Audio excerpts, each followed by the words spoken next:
Alors, bienvenue à nouveau à tous les utilisateurs et utilisatrices du cours en ligne de sciences et technologies de 3e secondaire du Collège Sainte-Anne de la Chine.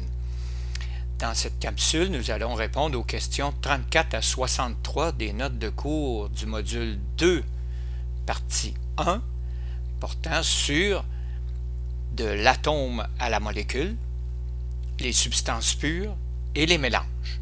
Alors, bon visionnement et bonne étude. Alors ici, définis un atome. C'est la plus petite particule non divisible de la matière. Rappelons que l'atome est composé au centre de protons et de neutrons dans son noyau. On les voit ici.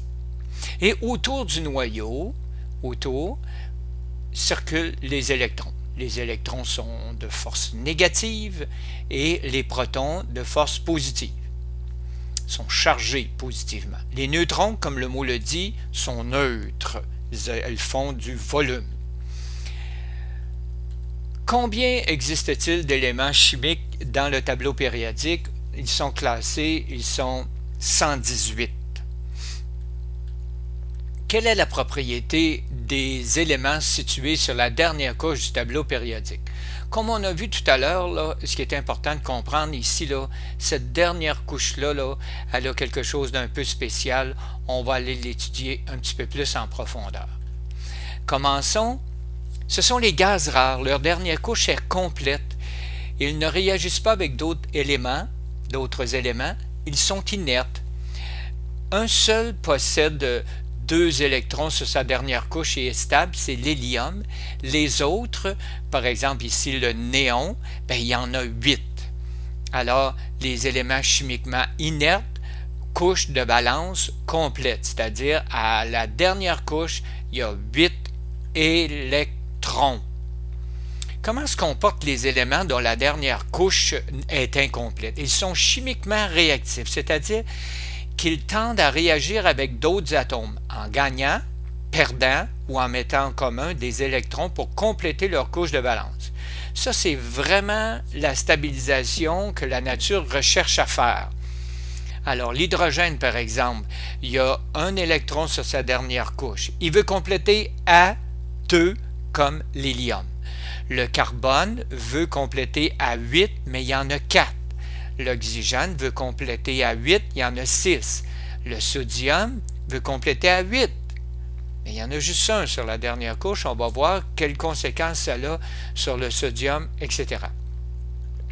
Maintenant, prenons le cas de l'oxygène. On voit ici qu'il y a ces 6 électrons sur la dernière couche. Alors, première couche complète, 2 électrons. Deuxième couche incomplète, 6 électrons. Que va-t-il chercher à faire? Il va chercher à compléter sa deuxième couche à 8 électrons pour la stabiliser comme son voisin, le néon.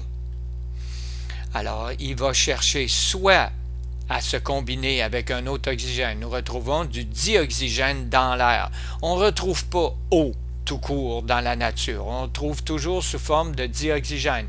Alors, il va partager 2 de ses électrons de sa dernière couche, comme on va voir dans quelques minutes, avec les liaisons covalentes. Évidemment, ici, on voit la formation de la molécule d'eau. Alors, l'oxygène qui a 6 électrons sur sa dernière couche, l'hydrogène a 1 électron sur sa dernière couche, les deux cherchent la stabilité, les deux vont tirer profit d'une liaison covalente ici, la formation d'une molécule d'eau. Liaison chimique.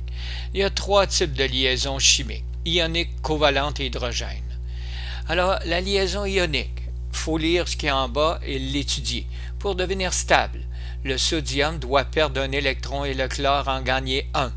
Après le transfert de l'électron, le sodium s'est transformé en ion sodium et le chlore en ion chlore Cl-. Alors, voyez-vous ici, le chlore va attirer l'électron du sodium et le sodium va le laisser aller. On voit ici, qu'est-ce qu'il y a comme caractéristique? Il est stable puisqu'il tombe à 8 électrons sur sa dernière couche, mais on le change de nom ici, ion sodium. Le chlore, lui, très heureux d'avoir gagné à l'électron. Il trouve maintenant stabilisé sa dernière couche, mais il est positif, il est chargé négativement, étant donné qu'il y a un électron de plus par rapport au nombre de protons. Donc lui, il va devenir Cl-1-, tandis que le sodium va être Na1+, étant donné qu'il perd un électron, donc il y a un proton de plus, sa charge totale est positive. En fait, qu'est-ce que c'est un ion? C'est un atome qui a perdu ou gagné un ou des électrons. Le calcium, par exemple, lui, va en perdre 2, donc il va devenir Ca++. Qu'est-ce que c'est une liaison covalente? C'est la mise en commun des électrons des atomes en interaction dans une réaction chimique. Ici, par exemple, la formation du méthane. Évidemment, le carbone, lui, a 4 électrons sur sa dernière couche. Qu'est-ce qu'il veut? Il veut se stabiliser à 8. Alors, il va se combiner avec 4 hydrogènes, l'hydrogène, lui, cherche un électron. Donc, il y a une espèce de petite passe-passe qui va se faire ici, là. C'est que les électrons vont partager, les atomes, pardon, vont partager leurs électrons et les deux vont agir comme s'ils étaient complétés. Donc, c'est ça une liaison covalente. Vous voyez l'oxygène ici. Les deux atomes d'oxygène n'ont pas 8, mais comme ils en partagent 2 avec l'autre, ils ont une stabilité dans ce partage-là. Ils se comportent comme s'ils étaient à 8, mais en partage avec un autre oxygène. La même chose pour l'azote ici, qui a 5 électrons sur sa dernière couche. Il va en partager 3, comme on rencontre du diazote dans l'air. C'est 79% quand même de l'air, et ici c'est 21% de l'air qu'on retrouve en dioxygène. Une liaison d'hydrogène, qu'est-ce que c'est? Ce n'est pas une liaison à proprement parler chimique qui forme une molécule, mais ça agit beaucoup au niveau de la dissolution. C'est très important, comme j'ai écrit en haut ici, là, dans la dissolution. Nous avons ici un petit morceau de sel, du NaCl. Alors, les molécules d'eau, par leur polarité, comme il est dit ici, le pôle légèrement positif des molécules d'eau s'aligne en direction des pôles légèrement négatifs. Comme ici, là, les molécules d'eau s'agitent tout le temps, ils vont venir briser les liaisons entre le chlore et le sodium. Voyez-vous, le sodium est rendu distant, à distance de son ami le chlore. Donc, lorsque notre eau est salée, on a ici une parfaite dissolution du sodium et du chlore dans l'eau, mais sous forme d'ion. Alors, voici les molécules de carbone et d'azote. Comme le carbone a 6 électrons sur la dernière couche, 4 électrons sur la dernière couche, pardon, il va chercher à faire 4 liens et l'azote va chercher à faire 3 liens, comme on a vu. Qu'est-ce que c'est une molécule? C'est une substance pure composée d'atomes identiques ou différents ayant un lien chimique. Ici, plusieurs élèves se demandent, là, des atomes identiques, pensez au diazote ou dioxygène, ces deux atomes d'oxygène liés pour faire une molécule, et comme il y a juste de l'oxygène ou de l'azote, on appelle ça une substance pure. Ici, ça peut être des atomes différents comme le CO2 ou l'eau. Alors, ce qui est important de comprendre, c'est que c'est encore une substance pure, mais formée d'atomes différents. Ici, nous avons une molécule de glucose, C6H12O6, 6 carbones, 12 hydrogènes représentés par les petites bulles blanches, ici les petites boules blanches. Le carbone, c'est 6 bulles ou billes noires, et l'oxygène, 6 billes rouges. C'est notre fameux glucose que nous brûlons pour pouvoir penser, agir, courir, parler, etc. C'est notre énergie qui est faite dans nos mitochondries à partir de ce fameux sucre. C'est pour ça qu'il devient très important en biologie, ce fameux glucose. Maintenant, les substances pures, qu'est-ce que c'est? C'est une substance formée de particules identiques, soit d'atomes identiques ou de molécules identiques. Ici, les éléments, c'est une substance pure formée d'atomes identiques, comme le O2, le dioxygène, un composé, substance formée de molécules composées, substance pure formée de molécules composées d'atomes différents, comme le CO2. Donc ici, c'est important de comprendre, on arrive dans les substances pures, c'est opposé au mélange. Alors, éléments composés, on va voir ça dans la question 62. Le tableau va nous en faire un très très bon résumé. Comment appelle-t-on un composé formé d'atomes de carbone? On appelle ça un composé organique. C'est la base du vivant. Qu'est-ce qu'une propriété caractéristique? C'est une propriété qui permet d'identifier une substance pure. Retenez ces 4 propriétés-là, c'est les plus fréquentes qu'on utilise. Le point de fusion, le point d'ébullition, la masse volumique, ainsi que la solubilité. Chaque élément ici du tableau périodique, ou chaque molécules comme l'eau, de l'éthanol, du glucose, etc., possèdent leurs caractéristiques, propriétés caractéristiques. Point de fusion, d'ébullition, masse volumique et solubilité. C'est ça qui est important de comprendre ici. N'étudiez pas par cœur ces détails-là, ce n'est pas un nécessaire, c'est de retenir les 4 principales les plus fréquemment utilisées. Maintenant, quelle est l'utilité des propriétés caractéristiques en laboratoire? Il sert à identifier une substance inconnue. Calcul de la masse volumique. Qu'est-ce que la masse volumique? C'est la quantité de matière dans un volume donné. Le genre de P que nous voyons ici, ça s'appelle un ρ, c'est un R grec. C'est masse divisée par volume. Nous allons faire quelques exercices, étant donné que la masse volumique, c'est une propriété caractéristique, on va faire quelques exercices. Alors, par exemple, ce problème ici, on a pesé un cylindre gradué avec une solution et on donne le poids ici, 122,6 grammes. Le cylindre gradué seul, 110 grammes, 110,0 grammes. Alors, calcule la masse volumique de la solution versée dans un cylindre gradué et identifie cette solution. Alors ici, on peut identifier à partir du calcul de la masse volumique, on compare 0,92, 0,90, c'est proche. Alors c'est de l'huile d'olive. Pourquoi arrivons-nous à 0 au centième de précision? Parce que dans notre tableau ici, nous avons une précision au centième de gramme par millilitre. Donc, à bien retenir, on pose la formule. On pose les données ici avec les unités. On donne la réponse avec les unités. Dans les tests, c'est bien important de donner cette démarche-là. Voici 3 calculs. Ici, du liquide 1, on identifie comme étant l'essence. Le même principe. Notre cylindre pèse 100,40.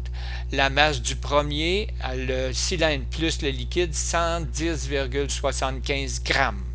Calcule la masse volumique. Ça devient un jeu d'enfant ici. C'est un remplacement tout simplement de formule. J'ose répéter ici, vous écrivez la formule, vous écrivez les données en mettant les unités et enfin, vous écrivez la réponse avec les unités. Volume numéro 2, le liquide numéro 2, ici on est capable d'identifier l'huile d'olive. Liquide numéro 3, on est capable d'identifier l'eau. Numéro 52, qu'est-ce qu'il y a de particularité ici? Extrêmement simple, on vous donne quasiment la réponse. Masse volumique, on vous dit calcule la masse volumique d'un liquide inconnu, sachant qu'il est de 24,84 grammes et que son volume est 18 millilitres. J'espère que tout le monde est capable de calculer ça avec exactitude. On voit que c'est le sirop de maïs. Pardon. 53. Une petite affaire ici. Calcule la masse. Donc, une petite étape de plus ici, il faut prendre notre formule et la transformer pour obtenir la masse. Alors, une fois qu'on a ça, on va voir le ρ, c'est la masse volumique. Il faut trouver la masse volumique ici de l'eau de mer. 1,03 g par millilitre fois 8000 millilitres. 8000 cm3, dans cm3, c'est des millilitres. Alors, on a retrouvé une réponse ici. 8240 grammes. c'est la masse de l'eau de mer. 54. Ici, on demande de calculer le volume. Donc, il faut faire une petite transformation de formule, là. Attention, ici, là, il y a 2-3 petites passes qu'il faut faire, là. Je vous rappelle, là, comme équilibrer une équation, on multiplie les deux côtés par V, on multiplie les deux côtés par V, on annule. Alors, notre V est rendu là, imaginaire, imaginez-le. On divise par ρ des deux côtés, ρ des deux côtés, ρ des deux côtés. Il va simplifier ce côté-là et il va devenir ici. Ce qui est important de comprendre ici, transformation de formule, écrivez la formule, remplacez les données avec les unités, donnez la réponse avec les chiffres significatifs et les unités.